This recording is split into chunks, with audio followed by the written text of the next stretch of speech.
He is indeed a rewarder. Alam mo kung yung ang author ay hindi. You know why? In the spirit, alam mo, merong red flag. Why? Kasi hindi yung na-process with it. Meron naman na hindi na-process kasi hindi ka na-prepare. Huwag kang maghahanap kung hindi ka na-abim. Genesis 6, ito ang ating word. Praise God. Genesis 6, verse 5 to 22. Ito ang storya ni Noah.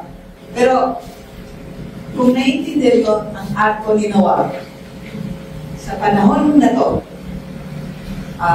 i-testify na totoo ang storya na to. Lalo na sa mga video. Na-discover na kung nasaan ito. Nakita na. So, sabi sa Bible, sa Mount Ararat daw. So, ilan na pang Mount Ararat? Doon na, sa mga valleys niya. Malaki yan yun. Nagkaroon na rin doon sa Turkey at nakita niya. So, those who are doing expedition doon, nakita na. Rick Renner is the one who pinayagan. Lahat ng mga preacher na sa Amerika, hindi pinayagan. Si Rick Renner lang, kasi Russian siya. So, pinayagan siya para nakita siya. Proven, this is true. The Ark of the Covenant, the Ark, ang Noah's Ark, hindi Ark of the Covenant, ang Noah's Ark ay totoo. Nang makita ng Panginoon na ang ginagawa ng mga tao sa mundo ay puro kasamaan lang at ang palagi nilang iniisip ay masama. Nang hinayag siya kung bakit ginawa pa niya ang tao sa mundo. Labis ang kalungkutan niya. Kaya sinabi niya, lilipulin ko ang lahat ng taong nilikha ko sa buong lupain. At lilipulin ko rin ang lahat ng hayop sa lupa, pati ang mga hayop na lumilipad dahil sa nanghihinayang ako sa paglikha sa kanila.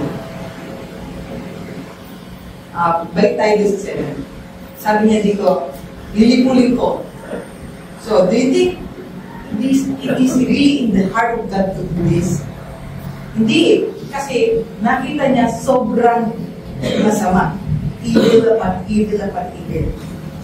Ang nangyari na sa mundo dahil sa masamang gawain o masamang kinatakbuhan ng mga tao ng unang panahon, ang nakita niya is lalo lang masisira ang mundo.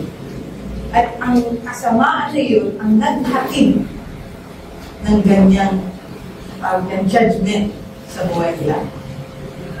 Sabi niya, lilipulin ko lahat ng taong nilikha ko sa buong lupain. At lilipulin ko rin ang lahat ng hayop sa lupa, pati ang mga hayop na lumilipad. Why? Tainted na sila. Dahil nanghihinayang ako sa paglikha sa kanila. Verse 8, sabi niya, pero may isang tao na nakapagbigay doon sa Panginoon. Siya ay si Noah. Doon sa version na nabasa ko, which is na ASFD, sabi niya, ang matuwid. Naging matuwid ang kanyang paglakad sa Panginoon. Ito ang salaysay tungkol sa pamilya ni Noah. Si Noah ay mga Diyos. Siya lang, sa dami-dami ng tao sa buong mundo noon, siya lang ang namumuhay ng matuwid sa kapanahunan niya at malapit ang kanyang relasyon sa Diyos. It is very important na may relasyon tayo sa Diyos. Okay, tinanggap natin ang Panginoon Jesus sa ating puso at napagligtas ng Diyos natin. At naging tayo anak ng ating Amang Diyos. Pero, meron action na ginawa dito si Noe na part ng ating buhay. Malapit ang kanyang relasyon sa Diyos. Hindi yan basta-basta. O sige, okay na ako, member na ako ng church. So, dito na ako sa church. O, dito ako, nag-worship ako sa church. Member na ako, okay na ako. Tanda ako sa langit. Hindi. Sabi dito, malapit ang kanyang relasyon sa Diyos. Personally, personally, hindi ka pwedeng sagutin ng patay mo o ng kapatid mo. ang pagsagot natin kay Jesus ay isa't isa, personal. Sabi niya, malapit ang kanyang relasyon sa Diyos. It's a process, it's a progressive thing. Sabi niya, namumuhay. Sabi niya, si Noe ay maka-Diyos, siya lang ang namumuhay. Di ba, pag sinabing namumuhay, it's a progressive thing. So sa ating paglakad sa buhay, wala tayong pwedeng sandalang. Pagdating ko sa relasyon ko sa Diyos, Christian naman yung kapatid ko eh.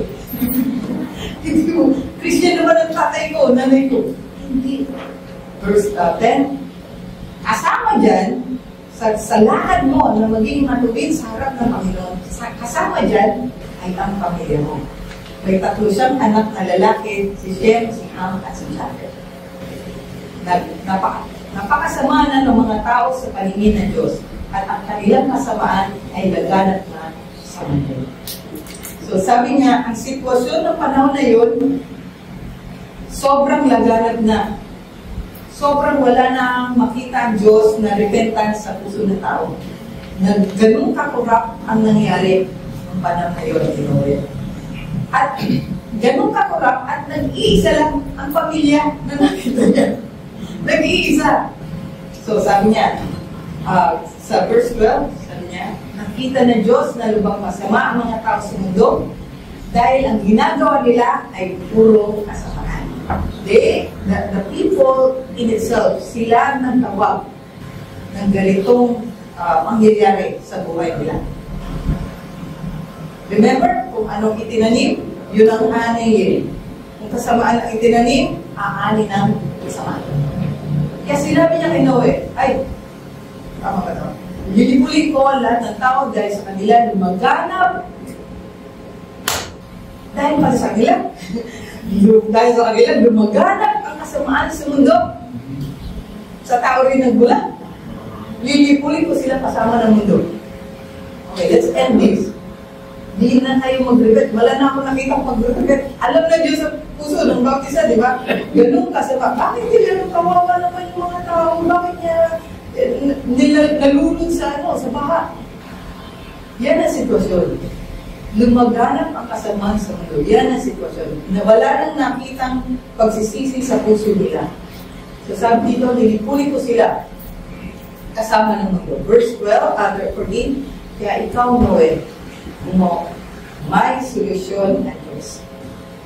Kahit nakita niya na wala nang repentance mangyayari sa puso ng sa isa't isa dahil sa korupsyon na nangyari sa kanila, pagdating kay Noe, ikaw, Noe, meron siyang solusyon.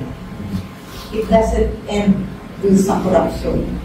At sabi niya, ikaw, Noe, pagdating sa Panginoon, naghahanap siya ng tao na pwede niya bigyan, magka-deal, magkaroon ng kasunduan, magkaroon ng partnership para makakilo siya sa mundo. Ang panahon na to, sabi niya, di ba? Siya lang ang matuwid. Sa dami ng tao, siya lang matuwid. Sabi niya, ikaw, Noe, ikaw ang solusyon. Gumawa ka ng bato mula sa matibay na kahoy at gawin mo ito, gawan mo ito ng mga kwarto. Pagkatapos, pahiran mo ng alkitran. Bossing, alkitran pala, waterproofing. Nag-loob at labas ng barko. So, ano sinasabi niya? Ipay tayong dalawa. When you deal with the Lord, He has this plan. So, okay, may problema. Hindi niya sinapulis kayo problema. Hindi, di ba? Sabi niya, may solusyon dyan. Kung yan ang may nangyayari sa lugar na yan, may solusyon dyan. Sa sitwasyon niyo, may nangyayari, may solusyon dyan. At sinasabi niya, at sino rin naman ang kanyang kakausapin para sa solusyon? Ikaw, tayo, sa sitwasyon natin, tayo rin. Tayo rin ang point person niya. Sabi niya, at ikaw, Noe, gumawa ka ng barko. Ito ang solusyon niya. Gawa ka ng barko mula sa matibay na kahoy. Yung mo, may description pa siya kung paano. Hindi ko alam kung ano klase sa akin ng Diyos. Bahala ng Diyos. Bahala na siya. Bahala na siya sa sitwasyon na ito. Hindi yun. Hindi yun. When you deal with God, He is a God of wisdom. sasabihin, ipapakita niya sa inyo, expect niyo yun. Ang detalye. Ang detalye. Ang detalye kung paano nyo gagawin at paano kayo makakalabas sa sitwasyon na hindi gusto. Detalye mo. Gawa ka ng bato. Sabi sa isip ni Noah, ano yung bato? Di ba? Mula sa matibay na kahoy, gawan mo ito ng mga kwarto. Kwarto, naintindihan ko yan. Pagkatapos, pahiran mo na akitran sa loob at labas ng bato. Verse 15, gawan mo ito na may sukat na 450 talampakan, 450 feet. 450 feet yan. Ang haba, 75 feet. Ang luwang, at 45 feet ang taas. So, sabi niya, 45 talampakan. Tignan mo yung detalye. Pati sukat. Hindi ko lang paano gagawin kung mahal ng Diyos. No, hindi yun ang salita. Kasi dito, nung nag-usap sila, may detalye. Ano gagawin ko? Paano mo gagawin? May detalye. Ang plano ng Diyos ay may detalye. Ang sa atin ay makinig. Mag-stay sa presensya ng Panginoon. At kung buo na, kung nakita mo na, naintindihan mo, saka mo gawin. Diba? Nakita natin dito, ginawa nila, nag-usap sila ni Noe. Sabi na, okay, verse 16. Lagyan mo ng bubong. Lagyan mo ng bubong ang bato. Lagyan mo ng agwat, ng kalahating metro ang dingding at bubong. Gawan mo ng bato ng 3 palapag at lagyan ng pintuan sa gilid. So, 45 feet, tapos 3 palapag, 4 story yun, di ba? Diba? 45 is 4 story kung explain natin dito sa sukatan dito sa atin sa Pilipinas. Isipin nyo man, sa isang story na to, kasya ba dito ang giraffe? Sigurado ka yung giraffe. Bendit ang ano yan. So, may isang story yan na 2 story ang height. So, ano sabi? Open ceiling. Diba? Doon kasi yung mga malalaki. Diba? So, talagang paano ang Panginoon, He will give you understanding of this thing. Detalyado. Kung paano sa buhay niyo, expect niyo, detalyado. Kailangan lang, have a deal with that. Not to that about ano yung kailangan niyo gawin. Gawin mo ang bato ng 3 palapag at lagyan ng pintuan sa gilid. Alam na, hindi naman ang paano gawin. Okay? Sapagkat, pababa-tain, flood. Pababain ito ang mundo para malipol ang lahat ng nabubuhay, mamamatay ang lahat ng nasa mundo. So, the Lord spoken the judgment. Kung sa isip ni Noah, ano yung babaha? Kasi hindi pa niya na-experience yun. Sa atin, alam na natin kung ano ba, dito sa Pilipinas, alam na natin. Dito pa nga, sa Lagos nila, nag-aaral ko ako sa Mapua, meron po doon yung palalim, tapos sa aangat, doon po nagsiswimming pa. Alam mo natin ang baha. Pero siya, hindi na-experience nila yun, ang pagbaha. Pero ni-explain ni God. Explain ni God kaya ano may gawa. Kung anong gagawin mo. Verse 18, pero gagawa ko ng kasunduan sa iyo. So, sa bawat isa sa atin, tayo ang pagdating sa pamilya natin, tayo ang sinatawag ng Diyos, gusto kong magkaroon ng kasunduan sa iyo. Ay, sige, that's how important we are sa Panginoon. That's how important we are. That's the reason why He gave the Lord Jesus Christ. Para maging pamilya, para tayo maging anak, para tayo pwedeng kausapin, magkaroon ng kasunduan sa atin. Maging legal yung kasunduan na to. Tayo may Kristo, tayo may mga Jesus, may dugo ng Diyos. Kasi Kristo sa ating buhay. Yan ang binigay sa atin, pwede tayo magkaroon ng kasunduan sa Panginoon. Diba? Kasunduan dahil kay Kristo. Amen? Ito yung kasunduan niya. Papasok ka sa barko, kasama ng asawa at mga anak mo, pati ang mga asawa nila. You and your family. You and your family. hindi ka nag-isa. Hindi ka lang ikaw lang. Ang pagsunod natin kay Jesus, ang pagsunod natin sa salita niya, ang paglapit natin sa Holy Spirit, ang mag-stay natin, ang pagpunta natin dito sa church, ang pagbibigay natin ang sarili natin sa Panginoon, ay malaking epekto sa pamilya natin. Sister Joy, bakit ito ang anak ko? Ayaw akong pakinggan. Naiinis natin pag nagsisira ko. Meron. Sa iyo may kasunduan. Remember, pumalag ba yung asawa, yung anak? Kahit na pumalag yan, pag naging tumayo at tatay, sunod ang anak. Tama?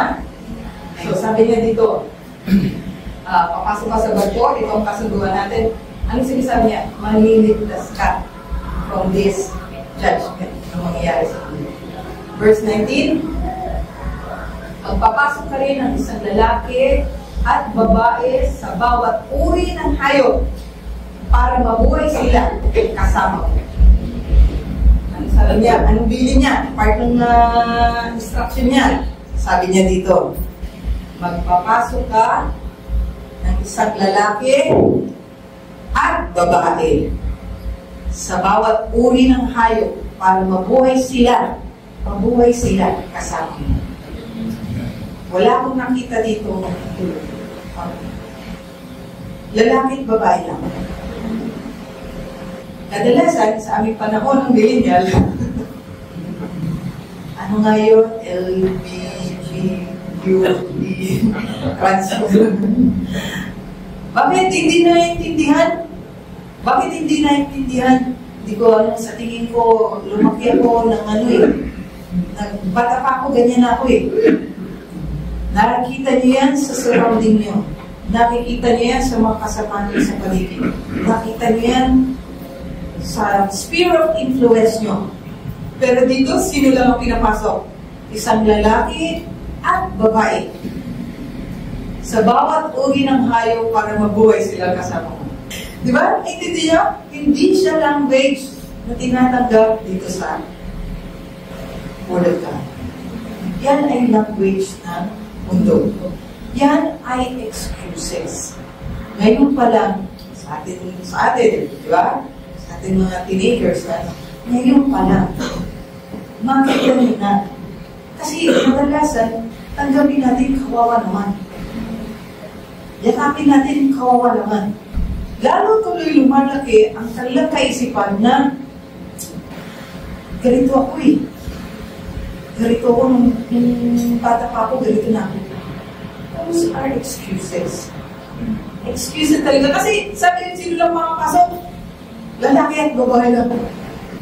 Pero we will not condemn in a way, pero yung kanilang let them sit down under the anointing, but we will not tolerate. Dalawa sa bawat uri ng lahat ng hayop. Remember uri.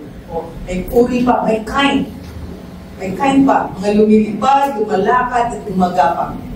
Lalapit sila sa iyo para hindi sila mamatay. Meron pa ako isang nakita dito. Sabi nila, Sister Joy, yung kapatid kong yung gusto ko talagang dalhin dito sa church. O yung kapatid kong yung gusto ko talagang magbago makilala niya ang Diyos. Sabi niya dito, lalapit sila sa iyo para hindi sila mamatay. Pag ang tao nakakaramdam na yan ng danger, hahanap yan kung saan siya makakapagpahinga. Makita kung anong gagawin niya. Hindi mo kailangang chase. Kadalasan doon nagkakaroon ng problema Pinipilit mo ko Pinipilit mo ko, di ba? Naririnig niyo yun? Well, ikaw, pinipilit mo lang ako. Kaya napunta sa church kasi pinipilit mo ko Hindi mo kailangan gawin yun. Sabi nila, lalapit sila sa iyo para hindi sila mamatay. True, this is true. Di ba? So you see, anong kailangan mong gawin? Pakatatag ka sa Panginoon. Hindi ikaw makita compromise. Tama? Get into the Word, get into the Spirit, walk in the Spirit, makikita mo ang kaibahan mo, makikita nila ang kaibahan mo. At sasabihin nila, maganda ang buhay na naroon. Lalapit sila sa iyo para hindi sila mamatay. See? Hindi mo. No stress na tungkol sa pamilya mo, sa mga kamag-anak mo. Ang mga kamag-anak mo talagang lalapit sa iyo. Ang importante doon, anong itsura mo pag nilapitan ka? Na kay Kristo ka pa ba? Are you on fire with the Lord? Are you with the Word of God on fire and proving the Word of God? Are you having relationship with God talaga? Di ba? Kasi talaga mangyayari pala ito. Lalapit sila sa iyo. Bakit nakakaramdam sila ng init ng kamatayan? Di ba? Pag wala kay Kristo, di ba? Pero pag lumapit sila sa iyo, anong itsura mo? Anong itsura mo in the spiritual, sa spiritual na buhay mo? Anong itsura mo? Yan ngayon ang babantay mo. Yan ngayon ang tinatrabaho mo. Yan ngayon ang nilalakita natin. Amen? Praise God. Verse 21. Verse 21 tayo. Thank you, Lord. Oh, thank you, Lord. Magdala ka rin ang lahat ng uri ng pagkain para sa inyo at para rin sa mga hayop. Oh, thank you, Lord. This is what I said. When we come to God, there will always have provision. Amen. Ito, iisipin nyo lang, panahon ni Noah.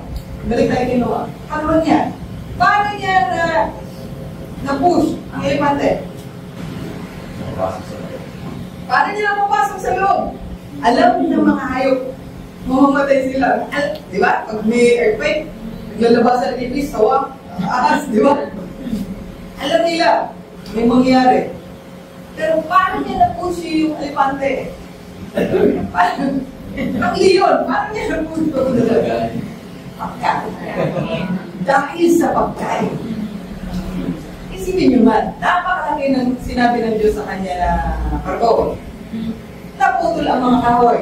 Eh di ba, pag naputol ang kahoy, kalbong bundok. Hindi niya yan ginawa sa dagat. Ginawa niya yan doon sa may materyales. Tama ba, Manong? Kung saan mga materyales, doon ka gagawa. Ginawa niya. Nilagay niya kawit talaga kasi nakita na, di ba, nakita na, sinabi ko sa inyo, nakita na.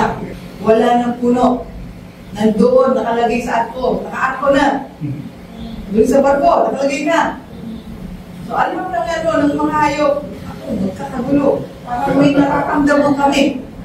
Saan ang pagkain ko? Nakikita nila kung ang mga hayop na alam. Bakit yung mga tao? Diba? Laki. Possibility. Alam nila na pupuntahan yun ang salvation nila. Alam nila.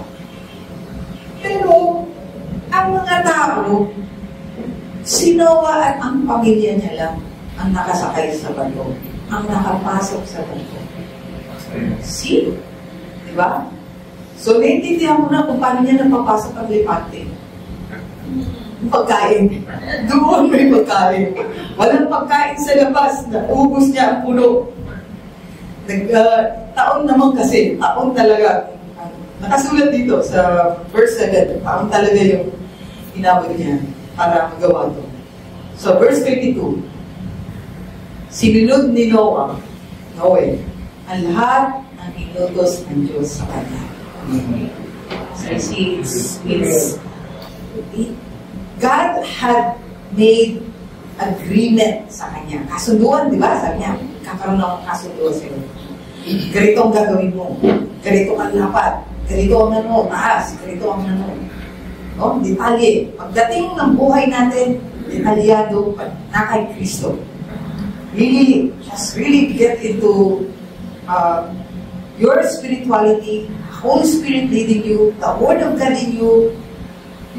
What we're seeing here, let's do what we're seeing here, the tithes and the offering, the communion table, what we're seeing here. Gawin lang natin, i-prove natin. Totoo ba ito? Dahil sino ba sa ating buhay, sa ating generasyon na mag-prove nito para sa atin? Tayo rin lang naman. Tayo rin lang naman. Tama ba? Tayo lang naman matuprove dito. Tapos sabi niya daw, sige nga, yung verse 22, lalo, version, ESLT. Are you getting it? Sinunod ni Noe ang lahat ng inuutos ng Diyos. Lahat. Sinabi ng Panginoon kay Noe, pumasok ka sa barko kasama ng buong pamilya mo sapagkat sa lahat ng tao sa panahon na ito, ikaw lang ang nakita ko matuloy. Ang puso ng Diyos talaga naghahanap ng taong matuloy sa Kanya. Amen? Amen.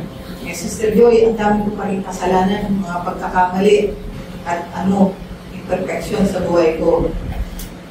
Na-deal na yan, Jesus. Na-deal niya na yan. Kaya anong kailangan? Lumapit kay Jesus, humingi ng tawad, at magpatuloy. Yun naman ang dahilan, hindi na yung parang victim mentality na, ayoko kasi niya ako sa Diyos, ayoko. Lalo kang mapapawara-wara ako dito. Tanggapin mo ang biyaya ni Jesus. Pinatawad na kita, kaya nga ako nagpabugbog. Kaya nga ako dugaan sa krus. Pinatawad kita. Pinagaling na kita. Amen. Pinayaman na kita. Amen. Amen?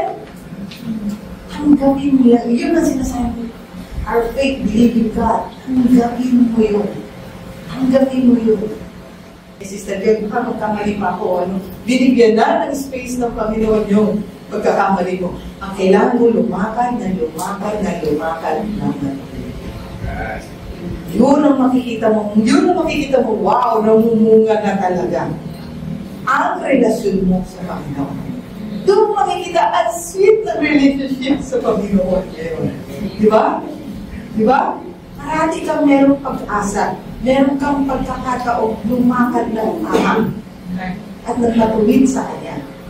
Amen? Saan niya nakuha yung pagiging matuwid? Narinig niya, sinabi sa Kanya ng Diyos, nakita niya, in-execute niya. Hindi niya tinanong, ano ba yung bato? Ano ba yung baka? Ano ba yung... Wala na gano'n, ginawa niya. Ano ba yung gano'n? Paano pupukuhin yan? Paano yan? Di ba? Wala. Hindi niya ni mental, ano yung tawag doon? Hindi niya pinigure out. In-execute niya. Karpentero ba ako? Di ba? Hindi siya nag-struggle na gano'n. Sinabi ng Diyos sa kanya, ang usapan ay kasunduan. Masasalta ko at ang pamilya ko. O siya, sige. I don't know. Hebrews 11, verse 5 to 7. 5. By faith, Enoch was taken away so that he did not see death. So, nagkikwento si Paul dito tungkol doon sa mga, so sabi niya, he was taken away so that he did not see death and was not found because God had taken him. For before he was taken, he had this testimony that he pleased God. So, sa ating buhay, pagtakbo ng ating buhay, can we really say, God, am I pleasing you? Am I honoring you talaga sa buhay ko? Kailan talagang dalawa yan? Hindi mo pwede itanong sa kapatid mo yan. Sabi naman niya, hindi ka nga nagugas ng plato eh. Di ba? Kung maganda o ba't kang matutuwa sa'yo, hindi ka nga nagwalis ng plato, di ba? So, iba yun doon sa personal mo pakikipag-usap sa Panginoon. Am I pleasing you, God? Am I, dito sa mga sitwasyon ko sa buhay, dito sa relationship, am I pleasing you? Kasi sabi dito, he was taken, he had this testimony. Ito yung testimony ng buhay niya. Tinakbo ng buhay niya, ito yung testimony ng buhay niya. He pleased God. Amen? Praise God. Sige, verse 6. But without faith, it is impossible to please God, to please Him. It's impossible daw. Hindi ka maniniwala sa Panginoon. So if you are not believing God about your things, sabi niya, it is impossible to please Him. Pag walang faith. For he who comes to God must believe. Kailangan maniwala. Ito yung sinabi ko kanina sa inyo, naniniwala ba kayo na sa tingin ng Diyos Ama, matuwid kayo? Sister Joy, nagmura ako kanina. Sabi dito, God, who comes to God must believe that He is. Pag sinabi niyang matuwid ka sa kanyang harapan, matuwid ka na. Ang matuwid na tao, lalakad ng matuwid. Hindi ba yun? And that He is a rewarder of those who diligently seek Him. He is a rewarder. He is indeed a rewarder. He is indeed a rewarder. Mas hindi ba sa Diyos ay ano? He is indeed a rewarder. I remember, kinukwento ko sa inyo, nag-umpisa ako ng Baryalang. Baryalang, school time ko. After that, I operated with the Word of God. Ano yung nakikita ko sa Word, ginamit ko lang. Kasi kung ang paraan, hanggang maglumag ko ako at naintindihan ko kung paano ko nag-ooperate. Na hindi ko na kinikip. Bakit? Nagbabawas ng 10%. Sayang naman yun. Hindi ko na kinikip. Kasi talagang, Lord, ito ang puso ko sa iyo. Maraming salamat sa iyo ito. Diba? Yun ang title ng offering natin. Sa iyo ito, maraming salamat. From Maria, million upon million upon million upon million. Dimaan sa akin. By contract,